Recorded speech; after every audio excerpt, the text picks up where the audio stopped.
was sitting on a tee box, 2 groups deep on a par 3, and I didn't get mad that I had to wait 25 minutes on that tee box. And that was when I decided that I was like, the fact that I'm not doing anything about this is the reason that it persists. What's up, golfers everywhere? Hey, welcome back to episode 22 of the Pace of Change Golf Podcast. Hey, thanks for tuning in this week. So what are we all about here? Well, we're broadcasting the evolution of golf in the 21st century. That's right. We know in the next 5 to 10 years, the game of golf is going to undergo some major transformations. It has to. In fact, it's already happening. And every week, we're bringing you guests like Brad Powers, who you just heard. Now, like most of us, Brad has had enough. But instead of complaining about the state of the game, Brad founded a startup venture called Hosel.com, a remote golf lesson platform that makes swing instruction easy, time efficient, and most importantly, affordable. But that's just step one of Brad's master plan to help speed up play, lower the financial barriers to entry, and make golf more fun and exciting in the process. So are you ready? We do it fast, we make it fun, turn it up, and enjoy episode 22 with Hosel.com founder Brad Powers.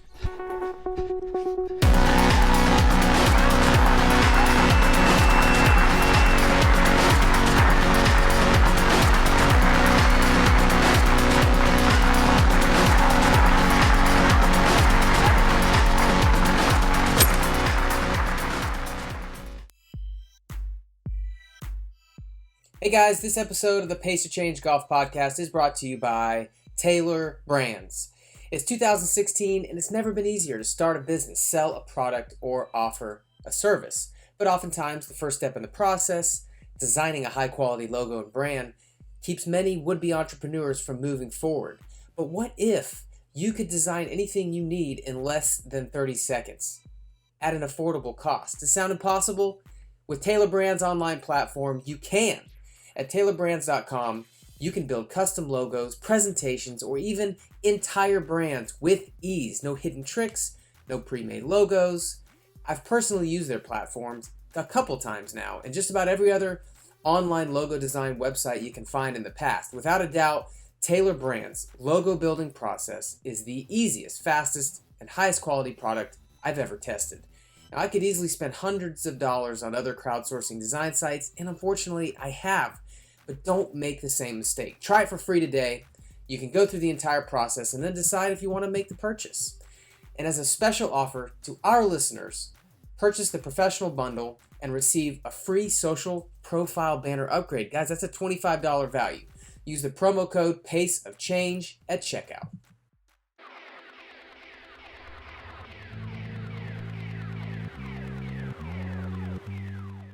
Welcome, listeners, to episode 22 of the Pace of Change podcast.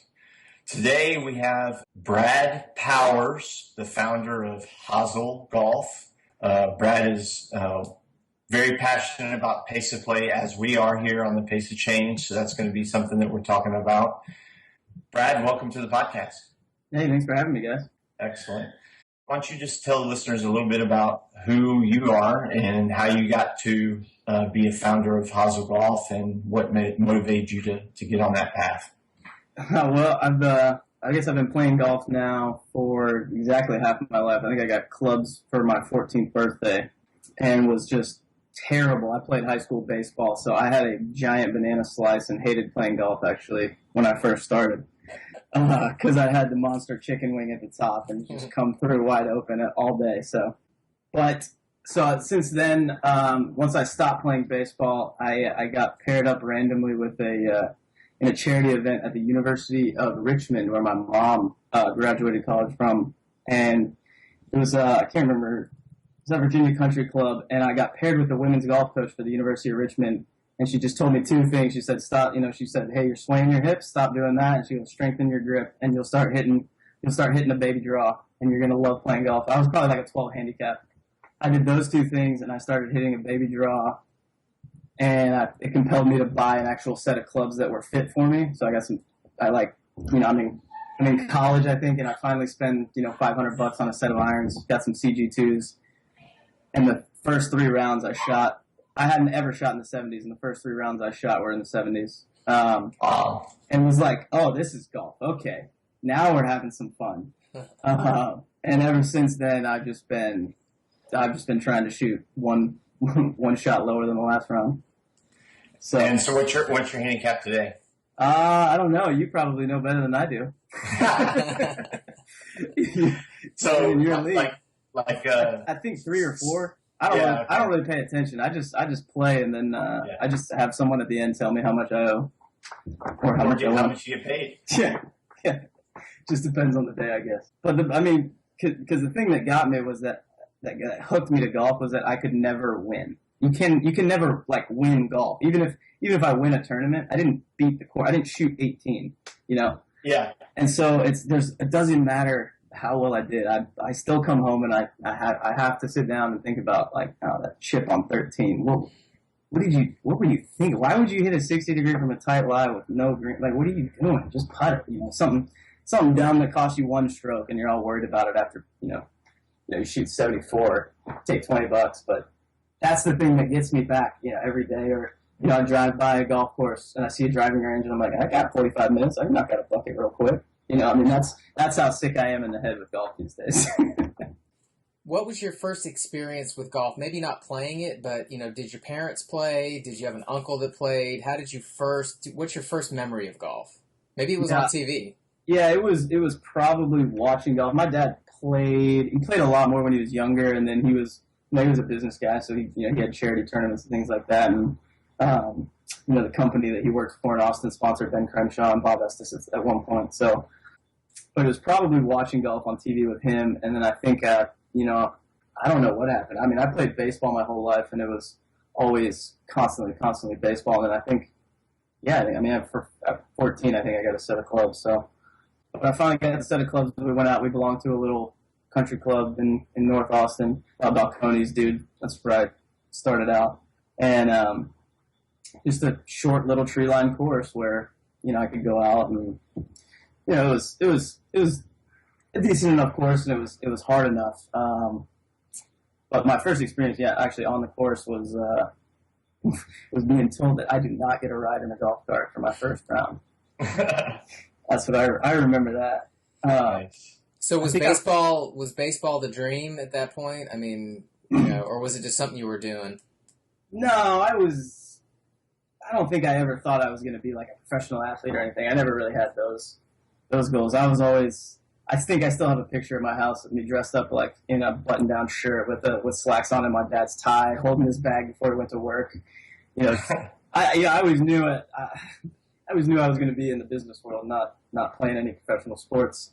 And golf was always kind of, that was my outdoor activity. I feel like everybody kind of has, they have their indoor activity, they got their outdoor activity, and, I still don't know if I have an indoor activity because I can't stand being inside all the time. But, and you asked me why I wanted to start, ended up founding a company. That's exactly why, because I didn't want to be inside sitting behind a computer all day. I wanted to get out and talk to people on the golf course and see how we could help people have a lot more fun playing golf and move a little faster in the process. Absolutely. So, all right. So before we get to Hazel, did you go to college? I did. I went to TCU. Okay. You went to TCU. Had so much fun. I went twice. And what did you study at TCU? Finance and accounting.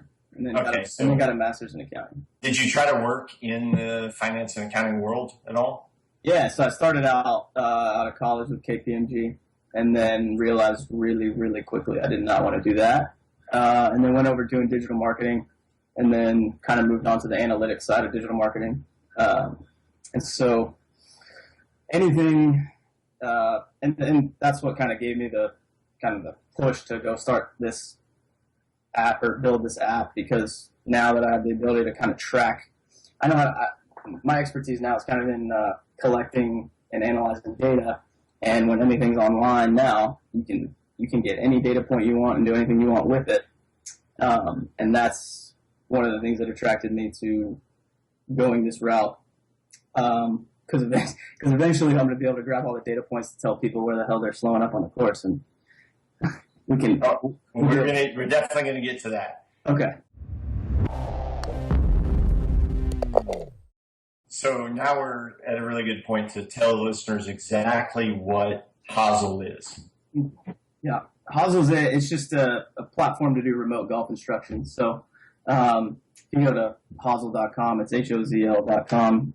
You can check out and see what we're doing, and we're actually in the last month of development. So the app will be coming out. Should be the 1st of July. It should be coming out where people will be able to. It's pretty simple. Just record a few swings, send it into a pro. We'll set you up with your own swing coach, and what they'll do then is they'll send you back what equates to a text message breaking down what's wrong and how to fix it. And then you get the video that you sent. The pro will then mark that up and annotate it with whatever all the drawing tools they have at their disposal. And then at certain points along the timeline of that video that they've marked up, the video will pause, and then it'll actually be their voice recording, explaining to you what they've marked up and exactly what you're looking at here and what the problem is and how to fix it. So have you ever been to Golf Tech? I know, but my roommate he did like a 10 lesson series with them and all that. So you've heard all about how they did. I mean, it's basically very similar to what they're doing. They're charging I don't know, $1 bazillion to, Yeah. I mean, like a 10 lesson package at Golf Tech is literally like $3,000. Right. Yeah. I mean, there's swing analysis, I believe, for the first one, like their lead gen strategy of bringing people in is still $100. Yeah, exactly. So compare that. Yeah, you're going down the right path here. I want to compare Hazel and Golf Tech costs. Yeah. So comparatively on the cost side, and cost and the actual user journey is a little different. For Golf Tech, you still have to go to the physical store. You're still with a coach, and you're looking at everything with them. So if you take the thought of, okay, I'm at Golf Tech, we've recorded my swing, and now I'm sitting there on the screen with the instructor breaking it down, it's going to be the exact same kind of experience, just the only thing in front of you is going to be the screen instead of the person. Right. So, you're still, he's not going to be able to hold the club and change the plane so you can get that feeling. But removing, the proximity to the pro is also what removes all the costs. So, if you only buy one lesson, it'll be $25. But then there'll be lesson packages and that should generally bring the average cost down to about $15 a lesson. Wow. And so I would presume you'd be able to video yourself, send it to the pro. He's going to mark it up, and you're going to work on that for 2 weeks or 3 weeks or something. Yeah. And then send another video in, right? Right. So, and so the concept as well, the philosophy that's kind of underlying it is only working on one thing at a time as well. I philosophically disagree with how instructors teach golf now to an amateur. I fully understand for a guy whose living depends on it. If his swing is broken and he needs to completely change it to get back and be competitive to earn a living, that makes sense. But for the guy who plays once a month, wants to get better, wants to be competitive with his buddies, but doesn't have the time, to really commit to, a full series of lessons. Because when you go in right now with your normal driving range pro or your club pro or whoever, you're going for a 45-minute lesson. They're going to break down the 3 to 4 or 5 things that you're going to need to fix. And then it's going to take you 4 or 5 lessons to kind of get back to where you were and then get better, right? I mean, that's kind of their philosophy. Whereas I don't think you have to do that. I think you can work on one thing at a time without breaking your swing. That way you don't have to give up your competitiveness for whatever timeline you're looking at to actually improve. And then over the course of, 4 or 5 lessons, you've never gotten worse. You may not have gotten as good as you could have with 5 in-person lessons. I'm not trying to say a remote lesson is going to be as effective, but after 5 lessons at, an average of $15, you've only spent the same as 1 in-person lesson. You never broke your swing, and you improved. That's kind of the concept.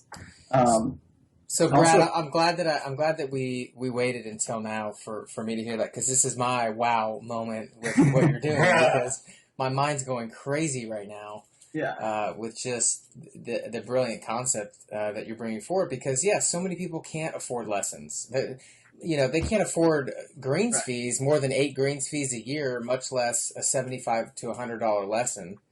Right. And so let me start by asking you this question. Or give you an example. Let's say I'm at the driving range at Memorial Park here in town, which I am at very often. Yeah. And I'm like, man, I cannot get this thing fixed in my swing. I'm hooking it today. Do you envision that I could set up my phone, capture a swing, or capture a couple swings, or whatever, and I could send that swing through Hosel, continue to hit 5, 10, 15 golf balls, get a text message within a few minutes that has a simple instruction about how I can solve the issue or what they see and how to work on it. And then, say, an hour later, I get the video that's marked up, it's got the voiceover, and I can take that home with me and watch it, head back to the range the next day and continue to work on it.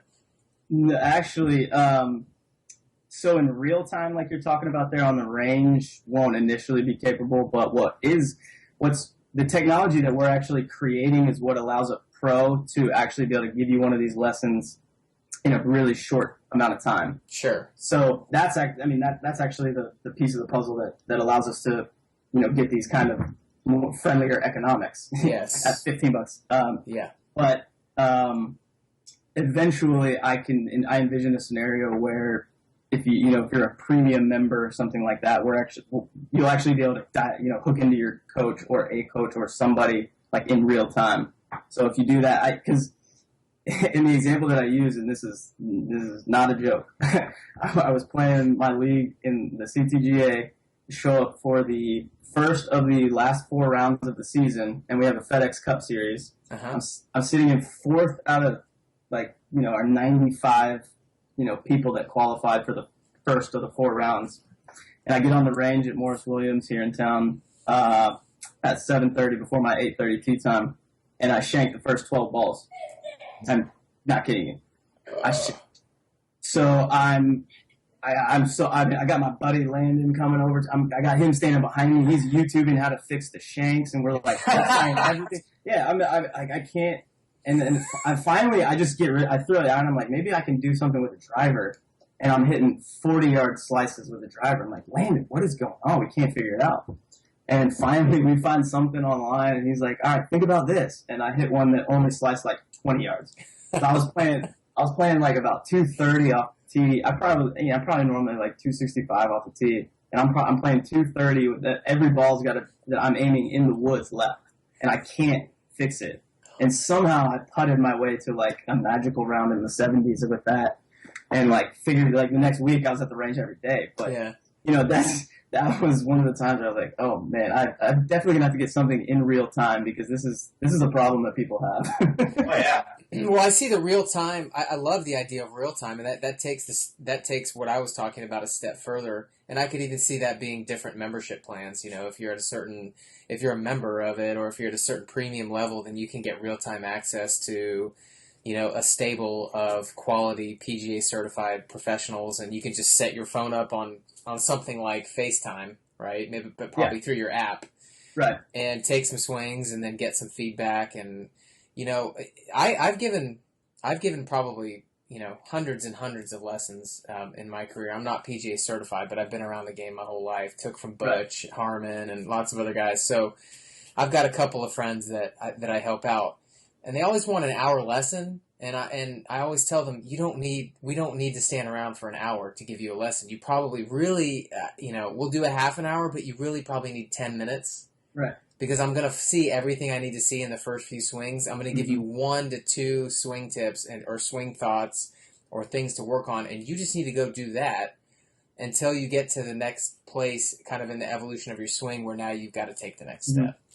What's funny is I was talking to my roommate and his girlfriend last night about she wants to go out and hit a few balls at the range every once in a while since we're such golf nuts, So we talk about it enough. She finally wants to get out there with us, and said he won't even let her hit anything but a pitching wedge yet until she can hit that because she wants to hit the driver and everything else, and it's like, well, look, let's do this well first, and then we'll go to the next thing and the next thing and the next thing, and because when if you ever thought too long and hard about how your brain works, like I have, I wouldn't suggest it.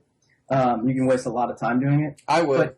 But even if you're multitasking, you're still only doing one thing at a time. That's true. You're not, you're trying not to, but your brain physically can't process more than one. You cannot. You definitely. I mean, that's why people crash when they text and drive, right? You literally can only do one thing at a time. Right, and then and I mean, even think about how computers work. At the end of the day, it's the transistor opening or closing for a 0 or a 1. It's only doing one thing at a time that eventually builds up to being something more than the sum of the parts. But for some reason, when we try and teach people how to play golf, we don't take that approach, which I've never understood. So. Well, as someone who has actually gone to Golf Tech, one of the things that I really don't like about their philosophy is that they really do want to like break your swing, like you were saying, and turn your swing into Adam Scott's swing. Right. I mean, they're literally like, okay, every single thing that you're doing is completely wrong. We have to start completely over from the ground up. Here's how you stand. Yep. Right? And I mean, literally, like the first couple lessons was like, okay, we're going to work on your posture. I'm like, look, I've been playing golf for... I'm going to pay you $200 to work on my posture? I mean... Here's the thing that I've never heard anybody say about the golf swing when they're talking about, how to hit it better, how to swing better, whatever, is that in reality, that the club head... for a driver, say, the club head is only touching the ball for what? I mean, a millisecond. Right. But here's the thing. I mean, for probably for about this far, what is that, about 2.5, 3 inches for a driver? That is the only time that your club can actually affect the ball. Is that 3 inches of time? Yep. And there's a million ways to get there, and there's a million ways to get there right. There's way more ways to get there wrong, but that's the only amount of time during the golf swing that actually affects the ball.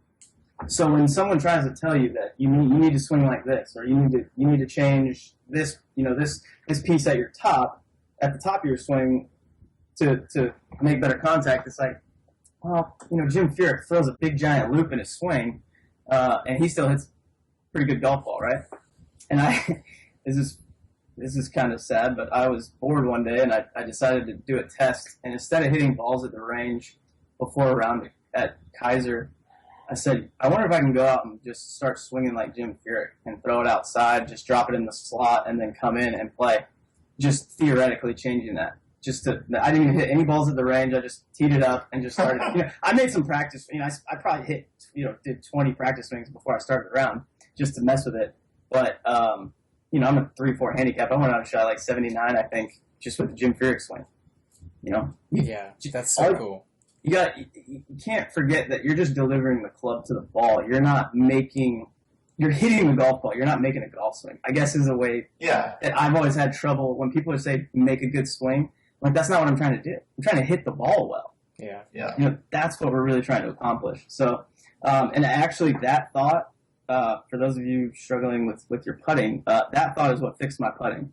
Is that I was just trying to hit the ball in the hole as opposed to making a good putting stroke.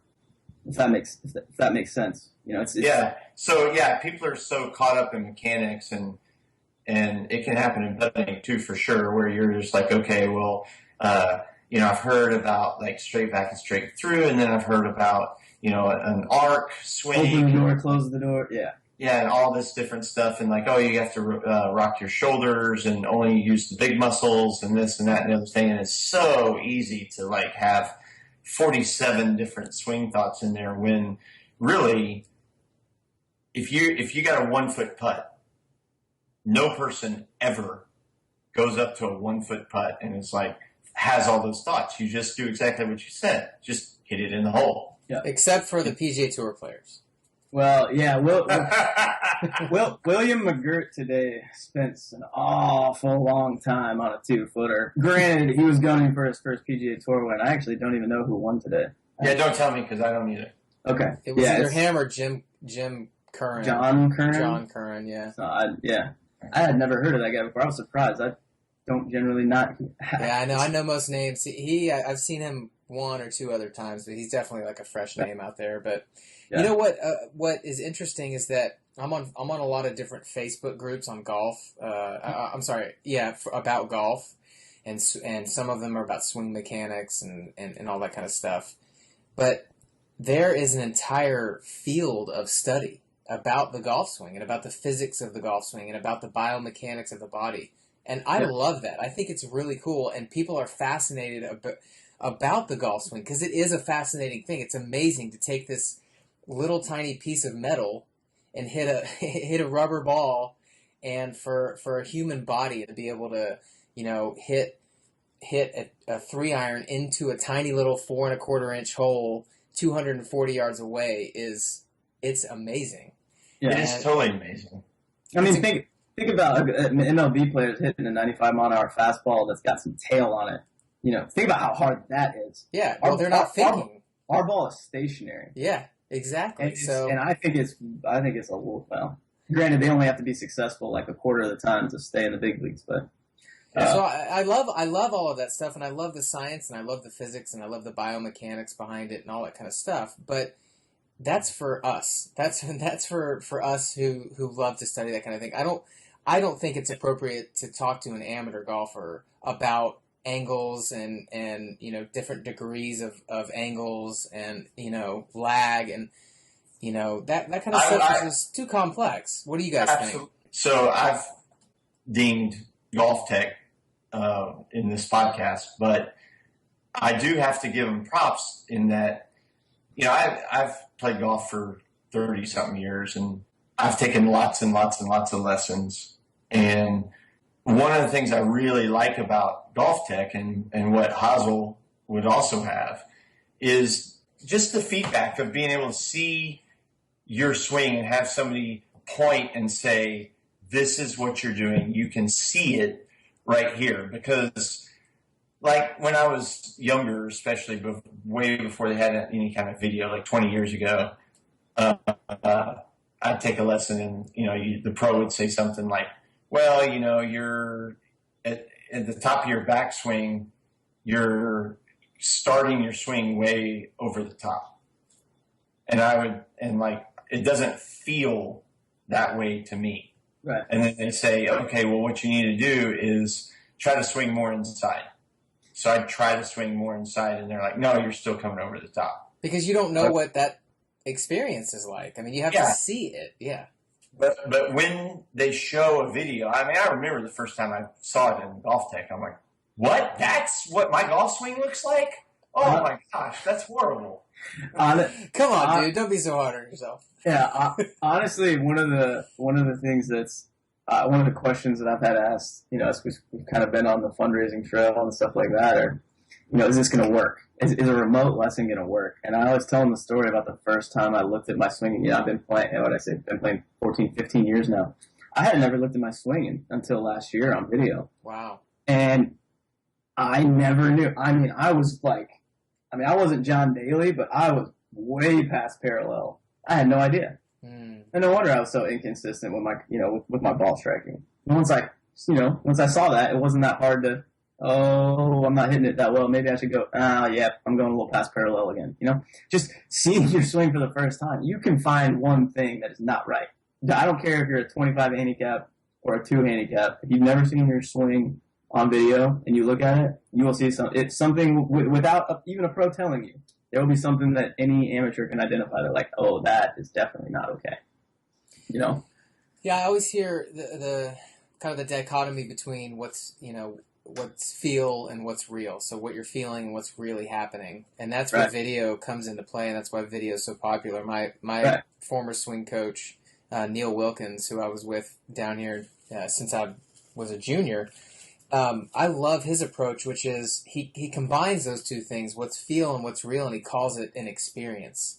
And so he wants to help me have an experience, and he wanted to help me, and he actually, through the years, has taught me how to experience things myself so that I don't always need someone, necessarily looking at my swing. What I'm trying to say is all that stuff is important. The video is important. What you're feeling is important. But being able to turn that into an experience is so valuable. I think that's where Hazel is going to be able to come in on that kind of platform and help people have a different experience. And in that way, I'm sure your goal too is for, you want people to improve and to get better. The way that you do that is to become more familiar with your golf swing, to become more knowledgeable about your golf swing, not Adam Scott's, your golf swing, Scott Dolly's golf swing, and to be able to grow from that and learn how to make it better myself, in a sense. Right. Because, like dude's saying, like when he goes into Golf Tech and they're saying, okay, well, here's Adam Scott's swing. This is a perfect golf swing, so this is what we're going to try and get you to be. Well, Adam Scott is, 6'2", and I don't know if you've seen him on the golf course. He's actually really skinny. I mean, he's like 185 pounds. No, not. I think he's like 160. I mean, he's not quite Justin Thomas skinny, but I mean, he's close. Yeah. But if you're not exactly that body type, you can't swing like he does because you don't have his body. It's such a complex movement. Your tendons are different than his are. I mean, there's just so many variables that putting yourself on a side by side with Adam Scott to note like. A major difference, like, oh, look, your hips are swaying. Look, Adam Scott doesn't. Like, that makes sense to me. Sure. But when you're trying to get, all right, well, his shaft angle and line angle are down here. We're going to need to get you refit for some new clubs because you should really get on this plane because, that's just better. That idea that they just come in and they're like, okay, no, this is just how you do it. This is just how you do the golf swing, not how you're going to apply the golf swing. Yeah, how your body is for yourself can deliver that 3 inches of square club head. Yeah, and I've talked to a few pros that that have admitted to me that their goal sometimes is just to break your swing, so you do come back a few times. And wow, that's a really good way to do that by telling you to go swing like somebody else. Yeah, those people who admitted that to me will not be. That's like car mechanic type tactics right there. So back to the VC funders and asking, hey, can this really work? Yeah. So here's a response that I would think you could give, which is that's not the right question. So Hazel isn't trying to be Golf Tech. Hazel isn't trying to replace your club pro, right? The right question is, will people find $15 or $20 worth of value out of what the product that Hazel's providing? And I think the answer to that is pretty easily yes, because go back to your example of you're shanking shots before a tournament. Yeah. Would you have paid $20? God, I would have paid a lot more than $20 to fix that right at that point. And anyone who's played golf long enough knows that when you're doing something wrong, you're in the middle of it. You can't see it, right? That's the reason you can't fix it yourself is because you can't see it. Well, and that's why when you're on the golf course, you say you're fighting it. Because you're fighting. It's like an invisible opponent. There's something wrong. You don't know what it is. You can't figure it out, but it's happening. Yeah, but if there was a live pro right there, right, that you could say, hey, look at my swing for 10 minutes and tell me how to fix it. Yeah, you'd pay it.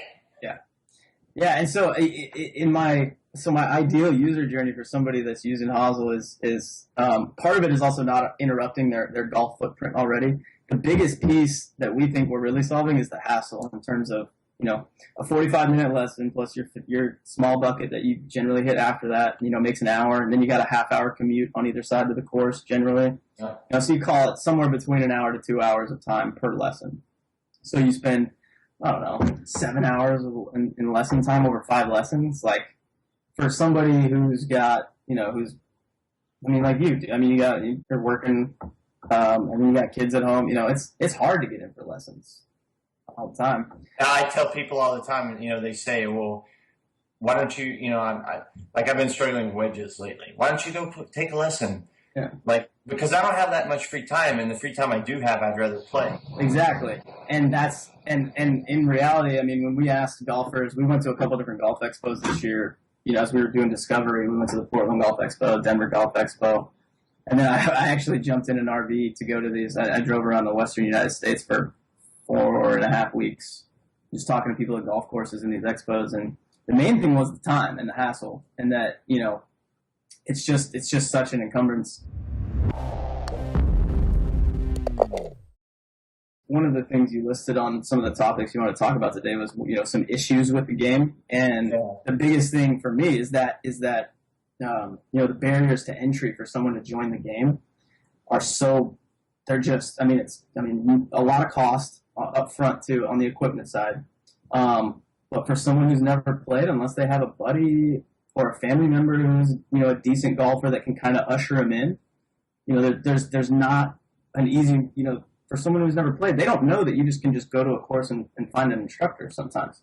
They don't know that there are places like, they probably don't know that there are instructors at Topgolf, even if they go to Topgolf. And when you look at the numbers from the National Golf Foundation, there's somewhere between 25 and 30 million golfers, identified in the U.S.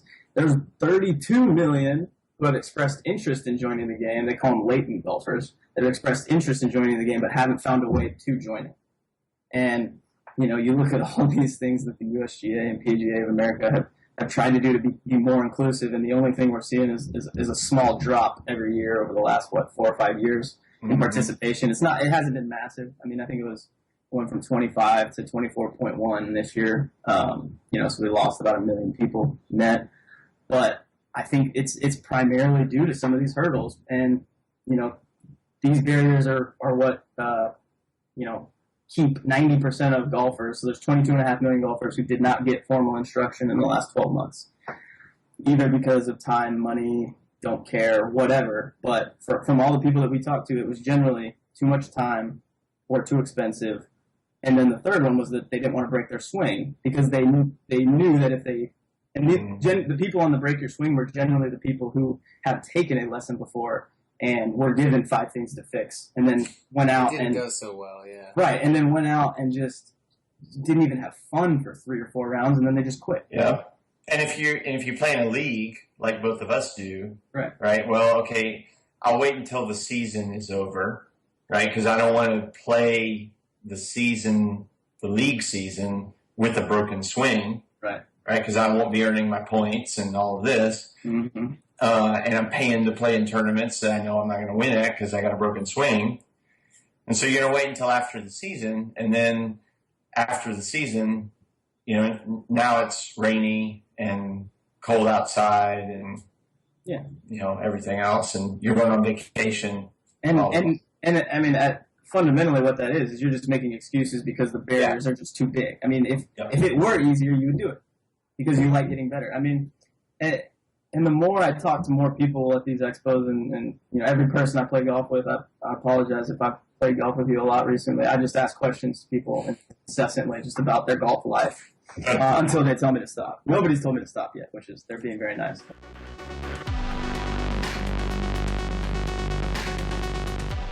Hey there, everybody. This episode is also brought to you by another awesome, forward-leaning, innovative golf venture called Rival and Revel. We all look forward to that next round of golf, a trip with old friends, or a rare moment of pursuing our passions late in the evening, the sun's going down.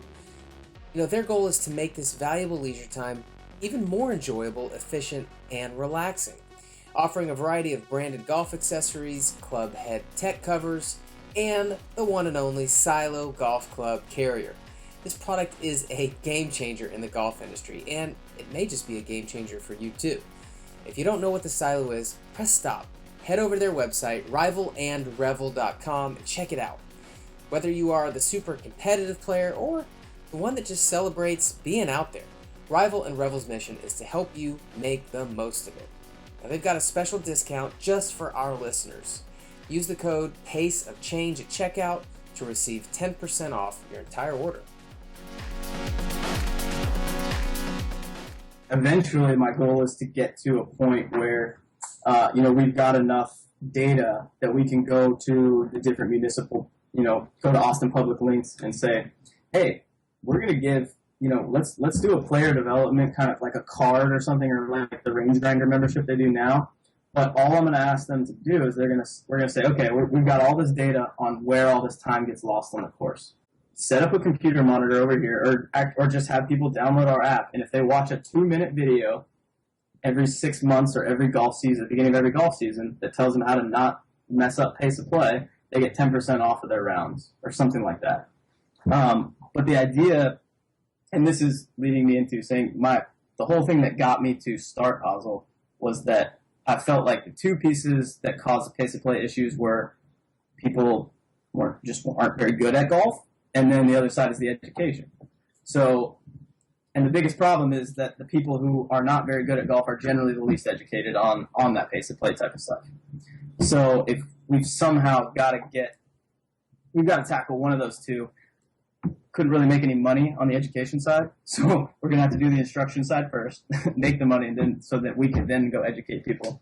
Because I can't stand playing any more 5-hour rounds. It's terrible. And one of the things I've realized is that people who are good golfers who have played a long time, are knowledgeable about golf, often have no idea how to play golf faster.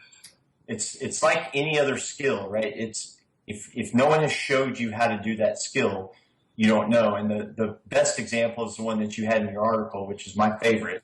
Yeah. Which is two guys, single-digit handicappers, hop in a golf cart. They drive the first guy's ball. They sit in the golf cart until the group in front of them is off the green. Right. Then one guy gets out of the cart and starts his routine, which he could have been doing while the other guys are on the green, and the other guy is in the cart waiting instead of driving to his ball. Now, it blows me away how many very knowledgeable golfers don't know that one thing. Well, I'll tell you a story from probably it was last year, probably in the middle of the summer. I was playing with a guy, a friend of, not one of our guys we play with all the time, but he plays with us occasionally, enough to where I thought I knew a lot about him. He's played for 12, 15 years at this point, and he's standing on the 10th tee box, and we had all got lunch, he didn't, and he's just standing there sitting waiting. I'm like, what are you doing, dude? Just tee off, hit your ball, go. Like, I'm gonna have one more bite, I'm gonna tee off. And he's like, no, I had a bogey on the last hole. What are you talking about, dude? He had never heard of Ready Golf. Ever. Been playing 12 or 15 years. 12, 15 years, never heard of Ready Golf. Wow. Which, I'm like, just statistically, that is mind-boggling that could possibly happen. But, and that's where the education piece comes in, is that I feel like for the people who the people who are getting upset about pace of play, and I guess I could just tell the story of literally the moment I decided to start this company was I was sitting on a tee box, 2 groups deep on a par 3, 13 at Kaiser with the water on the right that is not in play, really, right. especially from the white tees where these guys were hitting. And for the 8 people in front of us, 4 people hit it in the water. And I didn't get mad that I had to wait 25 minutes on that tee box. And that was when I decided that I was like, the fact that I'm not doing anything about this is the reason that it persists.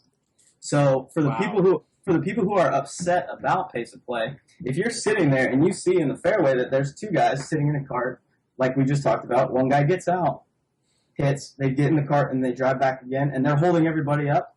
Well, guess what? You're well within your right to go drive up there and tell them to not do that anymore. Ask them nicely. And, you don't have to wait for a marshal. You're saving everybody behind you plenty of so much time if you can really get someone moving. Like if they don't know that they're doing it, then it can't really be their fault, right? And so absolutely. So that's what I mean when I say on the education side. And for right now, it's going to have to come from people who know the right thing to do, informing people who are not doing it right.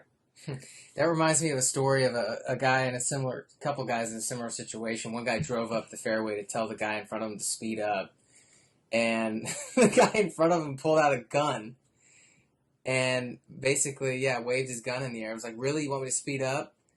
And he ended up getting arrested, and I'm like, why did he even have a gun on the freaking golf course in the first place? Like, what was he needing a gun for? Just too many guns, too few bags. They just put it in the wrong bag, I guess. I don't know. That's crazy. Yeah. People are. They're too. Everyone just points the finger away from him and says, hey, it's not my fault. It's the group in front of me, or it's golf, or it's everybody else, and there's nothing I can do about it. There's nothing I can do about it. Well, and people feel entitled, right? Like, hey, I paid my green fee. I'm entitled to line up my putt however long I think it takes me to line up my putt. Yeah, and that's that's another thing. You know, there's that little bit of air about golf that's a little bit kind of, you know, a little bit higher that, you know, you're a little bit above the rules a little bit. So even though we have all these rules, you know, fix your divots on the green, you know, all these, you know, kind of standard things that most golfers know, you know, sometimes when it comes down to you give yourself a pass. Like, I mean, I'll be honest, I was playing the other week and we were behind, it was a CTGA event. We were behind, we were the first tee time. So the group in front of us was public. And for about the first 7 holes, they played really slow. And then I think the marshal said something. We just thought they were stacked up. We couldn't see in front of them really. And then the marshal told them to pick it up, and they did. And my group did not really pick up the pace behind them. And we probably ended up being the reason that we were, you know, 20 minutes later than we wanted to be. And that was like, you know, when I felt like, oh God, this is the thing I've been preaching. You know, you kind of get lost in the moment when you're playing sometimes, especially if you're playing in a tournament. But you know, I'll call myself on it. You know, we I think we played in 440 that day, and based on what we had set up, it should have been about 420 or 4.5, which still to me, golf should be a 4-hour proposition. You're all about the speed. Yeah. Have you tried Speedgolf? You know, I haven't. You know, we had talked about it once, so I did look into it a little bit. And honestly, I hate running, but I love golf. And I like being in shape. So if I could use golf to motivate me to get out and exercise. Well, so let me tell you about my training philosophy these days. So about March, I think, we had Brad Kearns on the podcast, who wrote a book with Mark Sisson called Primal Endurance, based on Mark Sisson's book called Primal Blueprint. And there's a lot about the Primal Blueprint, but the basics for Primal Endurance is low heart rate training, right? So you're not running fast, you're not running hard, you're not wearing yourself out. You want to keep your heart rate low. Conversational pace, right?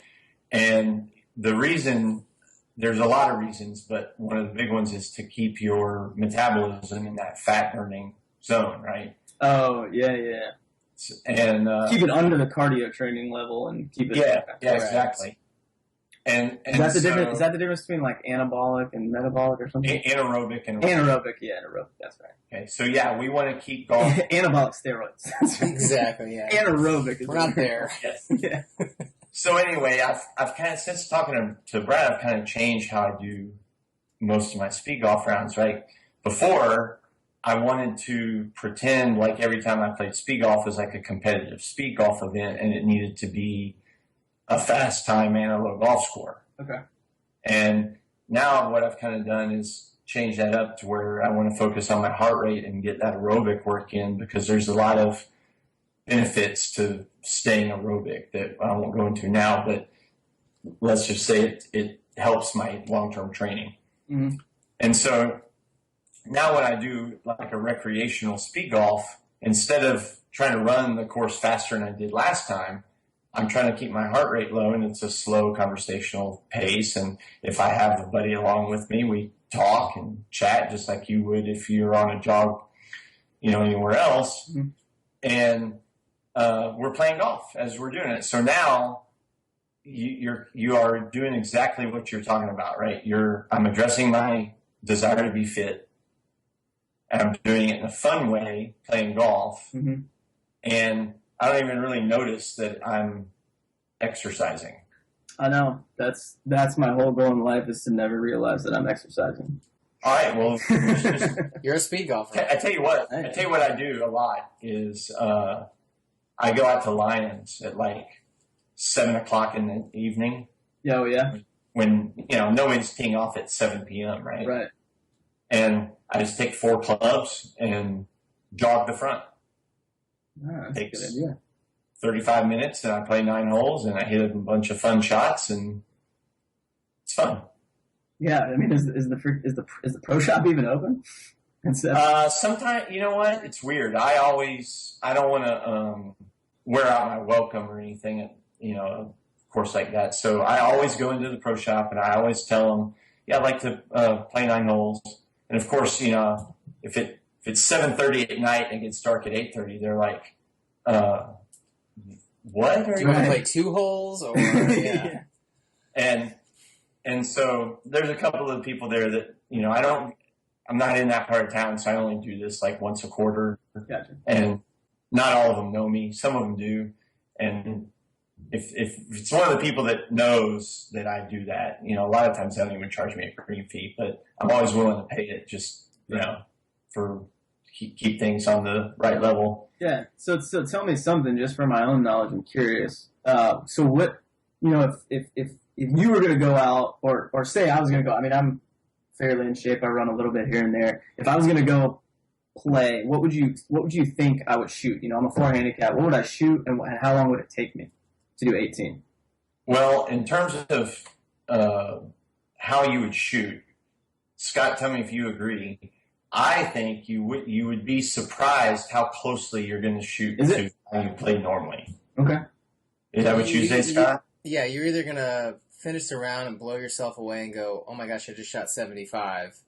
Yeah. Or you're going to shoot, you know, a couple strokes over your handicap. But, you know, honestly, I've played with, I don't know, so many first-time speed golfers, and they finish their round, and the most common word they use is exhilaration. But in terms of their score, they're like, you know, I've got a great example of a guy who's a 20 handicap. So he normally shoots in the 90s. He went out and played his first 9 holes of speed golf. He did it in 30 minutes and shot 5 over for 9 holes, which is essentially he just cut his handicap in half. And that was the first time we ever played. But I think if you went out and did like a conversational pace jog, you would play 9 holes in somewhere around an hour. And you'd probably shoot, you know, anywhere between even and 4 over. Oh, so you know what? I guess I haven't ever played speed golf. But what I did used to do when I lived in north of Dallas, at this course called the Trails of Frisco, I would get there. I played that course. Yeah. So I used to live like 2 miles from there. That's in Sun City, right? No, that's Frisco Lakes. Oh, okay. But yeah, this one's just, I mean, there's a neighborhood in the middle that we lived in. But I would go and I'd have full bag on a cart, and my rule was as long as if I was out of the cart and going to my ball, I had to run, but like sprint. So I would sprint to the ball, and then I would, you know, then I'd take a breath, and then, you know, take my shot, and then I would sprint back to the cart, and then I'd drive up and I'd do the same thing, you know, until I got to the green. I wouldn't like sprint on the green or anything, but I guess that was my version of speed golf because I could generally sneak in. Like if I got there at 6:15 during the summer, I could sneak in. You know, I think my fastest was like 140. I think I did 18 and 140. So have I told you that I play 18 holes before work in the summertime with a buddy at Avery, and we played an hour and a half? Yeah, I think you told me that. Yeah, in a cart. Yeah, in a cart. Oh, and you guys like running around? Or you know what? It's amazing. We don't run. You know, we walk with purpose and intention. Yeah. Because I guess I would take my time at each shot. That's where that extra time came. Yeah. But that was a good way to. You know, you'd be amazed just having the thought in your mind of I want to play quicker. I want to play as fast as I can. Right. Just doing that, you may start out at a certain pace, but what happens is you start to have more and more fun, and you start to go a little bit faster every hole until you're almost giddy, and you get out of the cart and you feel like a kid, and that's what really attracted me to speed golf because I felt like I felt when I first picked up the game. It was so exciting. It was exhilarating. I couldn't wait to get out there, and that's what it did for me. So I think that's what you would find is just having the thought in your mind and the intention in your mind of I'm going to play golf as fast as I can right now. Again, whether you're conversational or you feel like sprinting between shots or whatever it is. But generally you find that you want to go faster. You are having fun getting faster and faster and faster.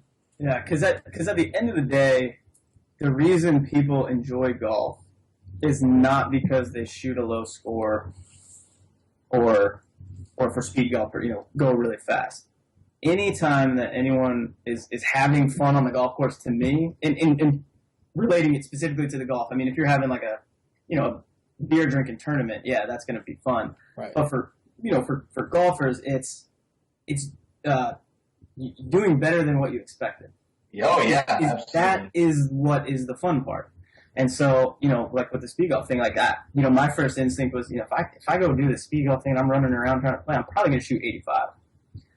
And maybe that's why, it feels so good when you go do it the first time, because you just expect to be so bad or so new, you just don't have any expectations. You don't. It's just if every golfer could throw out their expectations on the first tee box, everyone would play a lot better as well. Yeah, absolutely. But that's a psychological hurdle that I don't think we have time to delve into. No.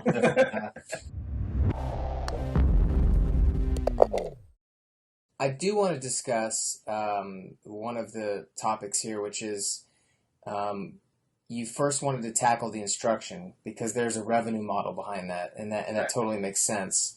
But you want to attack the other side of it, which is the pace of play side. So tell us a little bit more about your platform, Hazel, and how you envision that eventually addressing pace of play, and how will that be more successful than the current GPS systems that are already out there trying to do that? Well, first of all, the GPS systems out there, at least the thing I know, at least the one I have any connection to, they don't actually collect any timestamp. They can just see on a monitor like where the carts are and if they're getting stacked up somewhere.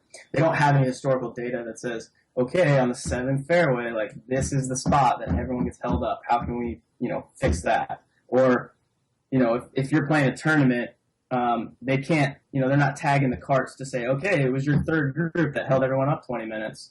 Well, let me stop you right there. So the system itself is actually, the GPS system itself is actually capturing the timestamp, is it not? It's just that they're not querying the database to get that information. Isn't that right? They may not be storing it. Yeah, they may not be storing it, but if it's a GPS system, so every time the GPS pings the cart, there's a timestamp in the database on the back end, isn't there? Not to my knowledge. To me, it's only a geostamp, which allows them to put the cart on the map for the people in the clubhouse to look at. So then how much harder would it be to add a timestamp column in the database? Well, that's the point. Just nobody does it. Yeah. But the problem is there's also no plan behind that to know what to do with it. Or the reason why to do it, exactly, yeah. Right. So, in my mind, the technology exists that if you're, and it's probably not within this app, actually, dude, it's probably what we'll be talking about on Wednesday. But the technology currently exists that we could conceivably have enough, if you're in a tournament and you're going to have, for Dudes League, we use Scroll or whatever, right? Yep. So with Scroll, if, they just put some money in the development, they could, one phone has to have the app up, or I guess is Scroll a website? I don't even remember. It's a website, but there's plenty of apps that do it. So we have the technology to assess pace of play penalties or slow play penalties literally in real time. It just says, all right, you're the reason we're backed up now. Boom, here's your penalty. Or you could give them a warning that says you got to catch up, you got to be finished with this hole by this time or you're going to get penalized. Because the biggest piece of the puzzle to me on fixing pace of play is the hard part is that even if we fix half the people that don't know stuff, if there's an 8 a.m. tee time that doesn't finish until 1, there's no way that the afternoon tee times can make up a full hour, right? Yep. Unless there's, assuming a course is full with their tee sheet, if they've got missing tee times or unfilled tee times, they can catch up. But if you're playing at Muni on a beautiful day in Austin, Texas, you're going to get a stacked tee sheet out of Kaiser, and the article that will be up this week on pace of play on Thursday, it should go up, is going to be about how people with 8, 9 a.m. tee times, 10 a.m. tee times, there's a little bit more responsibility on those people to keep up pace of play, because if they screw it up, they're screwing it up for everybody. Because I don't care who you are, even if you make up, if you get lost, if you back up 20 minutes, well, and then you make it back up as a group, that's all well and good. You've kind of done your part to fix what you screwed up, but then every single group behind you has to make up that 20 minutes. Otherwise... Yeah, the 20 minutes stays backing up the course. Yeah, just because you catch up doesn't mean that everyone else behind you that's delayed is going to be able to do the same thing. It's fascinating to me that we're having this discussion in 2016, and the technology's been out there for years and years and years. Mm-hmm. And Brad, this is something that Dude and I have talked about at length, even down to like what I was just saying with the time stamping and the querying the database and all that kind of stuff. So we should definitely take this offline, but and talk about it more. But there is a whole world of possibility behind that door of time stamping and using that data, because dude, like you've said before, and it's a famous quote, but what you don't measure can't be managed, but what you do measure can be managed. Yeah. And time is something that is a huge issue in the game of golf, and we're not measuring it and we're not managing it. Yeah, and that's kind of where my whole background has led me to this. Was the last thing I was doing was literally implementing an analytics program for a digital marketing agency where it was just anything that happens online can be tracked and measured and analyzed and optimized. And why we're not doing that when every single person on a freaking golf course has an iPhone or an Android sitting in the cart? Well, for the most part.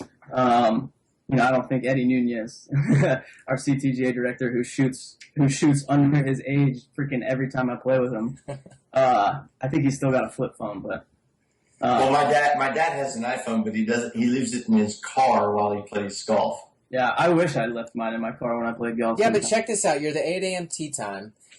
And let's say a golf course is measuring pace of play, whether they do it through the cart, whether they do it through an iPhone app, however they end up doing it, a GPS system. How much sense would it make to say, listen, 8 a.m. tee time, if you can complete the first 9 holes in 2 hours or less, I'm going to give you 15% off your next round of golf. Well, and that's the idea on the education side, like I was talking about. Like if you could get a program where, they do the education, if they, listen to a 2-minute video, take a 3-question test. I mean, something stupid, but it gets it in their head, and then that gives them 10% off their rounds for, whatever time window that gives them. I mean, so the golf course invested $12 or whatever it is, $36 for 4 players, but they kept the pace of play moving, and that means everybody else on the golf course was happier that it wasn't so slow, and they probably are going to end up making more money, way, way more money than that $36 over time. Yeah, and then you don't have the 3 groups with the 4 p.m. tee times coming in saying, hey, we got a 4 p.m. tee time, sunsets at 8:45, and I only finished 14 holes. Like, I want my money. Give me some money back. They don't have to deal with that anymore. I would make it to where if your tee time is before 9 a.m., you can't have the tee time unless you saw the video. Well, yeah, that too. I mean, but you can't be that big. At Avery they could do something like that at a club, but if you're talking a Muni, we're trying to get people in. But to me, there's just, especially if you were going to create league management software, there's a pricing model that I've come up with that is based on your pace of play. So because we would be able to track that. If you're using our software eventually for managing your golf league, well, guess what? I know exactly how long it took every single group to finish that round of golf. And if your league's average round across all groups for the entire year is under, say 4.5 hours next year, then your price gets cut in half. Like, you have to make it financial for anyone to really care. It seems like, or you have to make it penal enough to affect their life. I always compare it to like, when iTunes came on board and they started selling, single songs for 99 cents. And the record companies freaked out because before that, everybody was buying CDs for $14.99. And they thought this is the end of the world. Because no one's, now everyone's just going to buy 99-cent songs. But what they did was they opened it up to a massive market of people who just wanted to buy one song.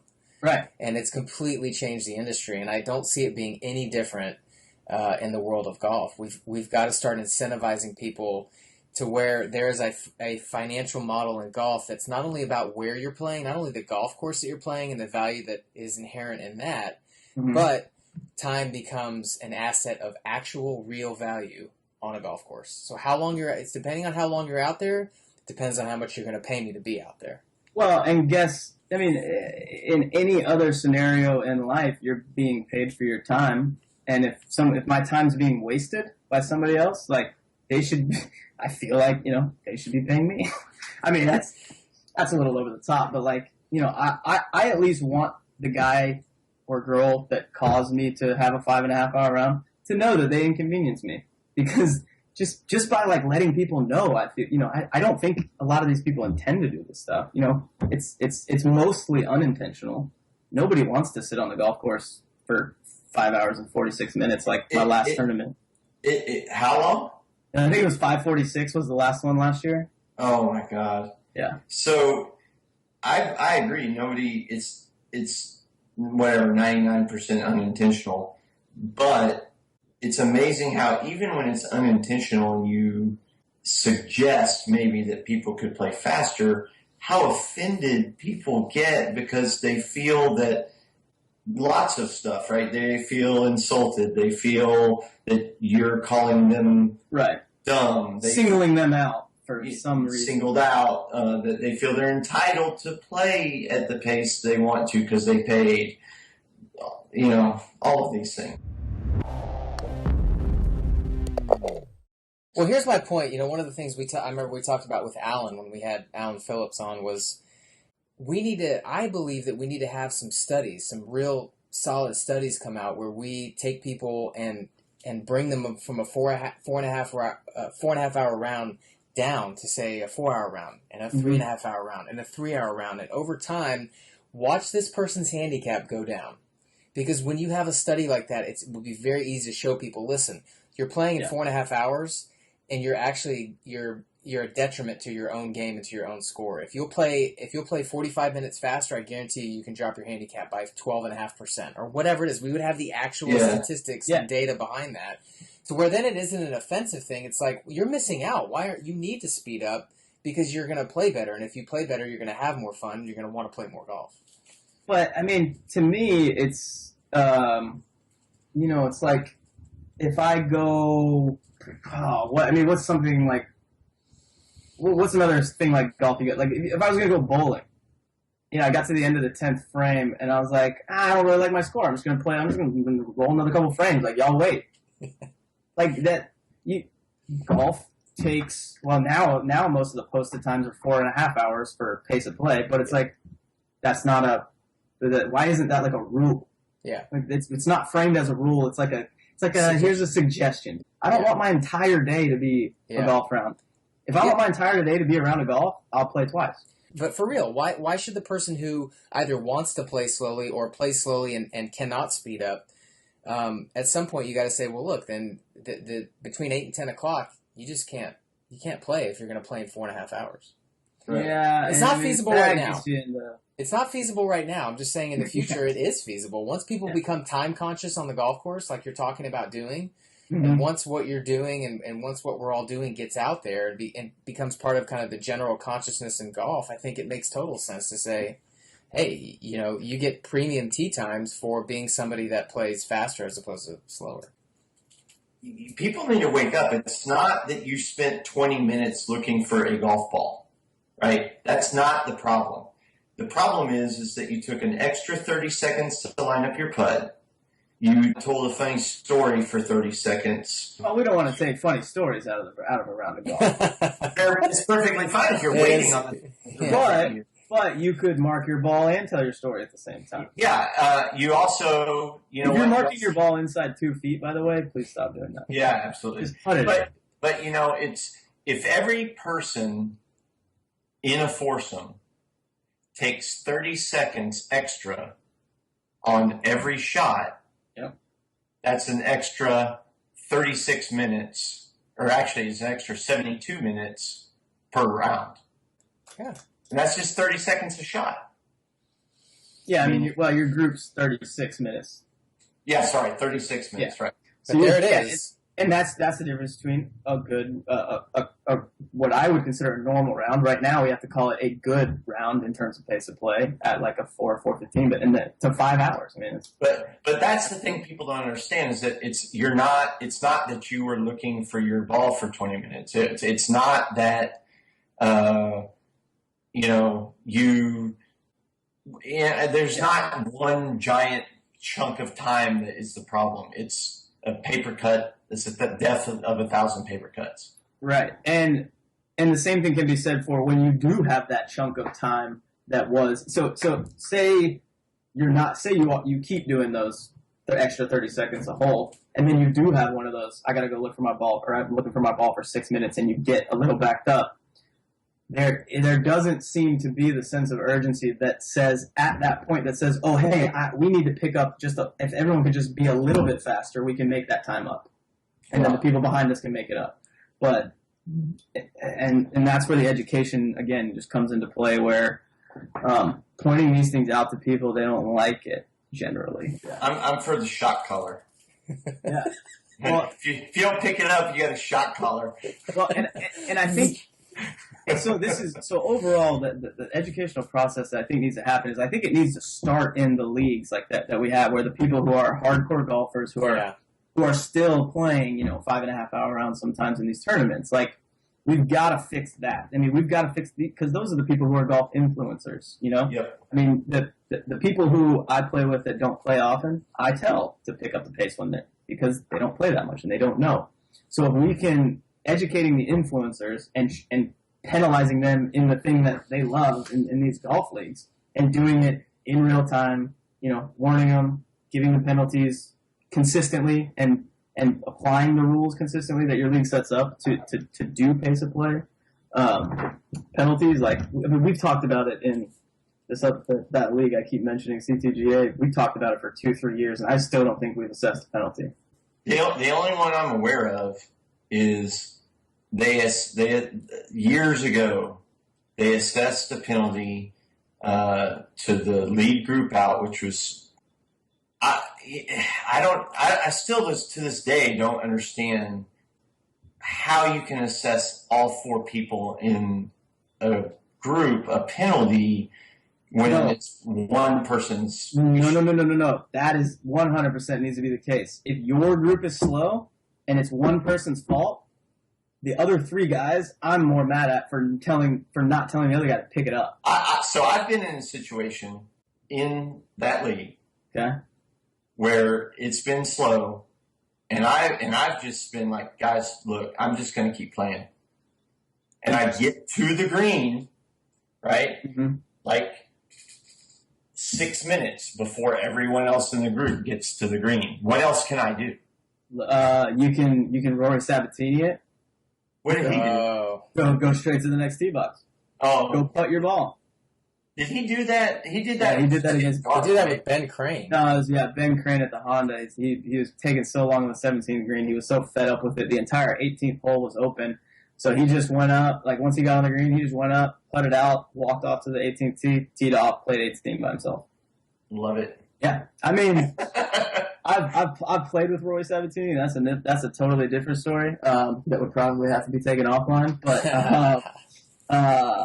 yeah, I wouldn't. I don't want to promote him being a good person for anything that he's done.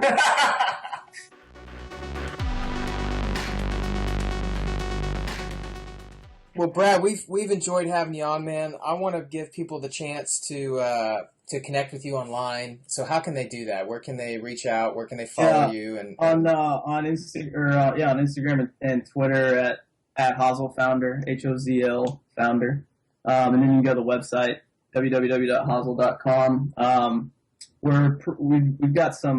We've got a cool deal with some business partners of ours out of Richmond that have this new head cover. They call it the Selfie head cover. And what's awesome about it is it's a normal 3-wood head cover. It's got this little plastic clip embedded into the top of it, and it comes with a separate phone mount that clips into it that you keep in your bag. And you clip that in, hold your phone, sets you right up to record yourself. And so you've always got a way to record yourself on the range.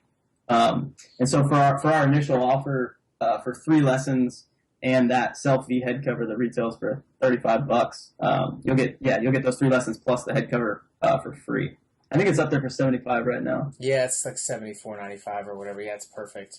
Yeah, we'll get a link in the show notes on that as well, and that sounds really cool. Well, man, congratulations for taking the leap into the golf industry at a time when 600,000 people have left it in the last year. But that's what we need. We need more people like you. And to be honest with you, I see more and more people. We're seeing more and more entrepreneurs doing this every day. So we applaud you. Thanks for doing that. We want to stay in touch with you, and And Yeah, we'd like to have you back on down the road as you're beginning to make progress, and just kind of fill everybody back in on what's going on. definitely. Yeah, and also the Golf Newsnet that we partnered with, you guys can check out. We'll be posting instruction articles throughout the week, every week on his site. So that's just golfnewsnet.com, and then there'll just be regular instruction articles up there in rotation. Or you can search through the instruction tag on their site as well. All right, Brad. Until next time, man. We'll talk to you later. All right, good talking to you guys. Appreciate it.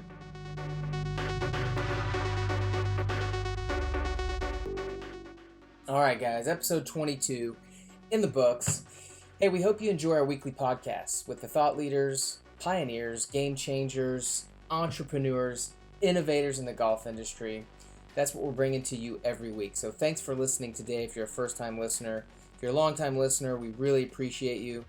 Hey, one of the ways you guys can help us out, we love bringing you this for free. It is a lot of work, and we're happy to do it. But if you're on iTunes, subscribe to our channel. If you can leave a review, that makes a huge difference, and other people will read it and be encouraged to listen about how golf is changing in the 21st century. So thank you for doing that. Also subscribe to our YouTube channel. We post these up on YouTube every week as well. And we also are on Player FM. So we are doing great here at the podcast. We're doubling our listenership every month. So let's keep that going. Be sure to share our social media posts with your friends, with those maybe even lapsed golfers, maybe golfers who are called latent golfers, as Brad mentioned, those who want to play the game but maybe just feel like the barriers to entry are too high. What a perfect episode to have them listen to give them the encouragement to get out there and give it a try. There's different ways to play golf now. Golf is no longer one-dimensional. We're adding the element of time in, and it's beginning to make a difference. So excited about that. Thank you for listening. Until next week, guys, pick up the pace, and we'll talk to you then.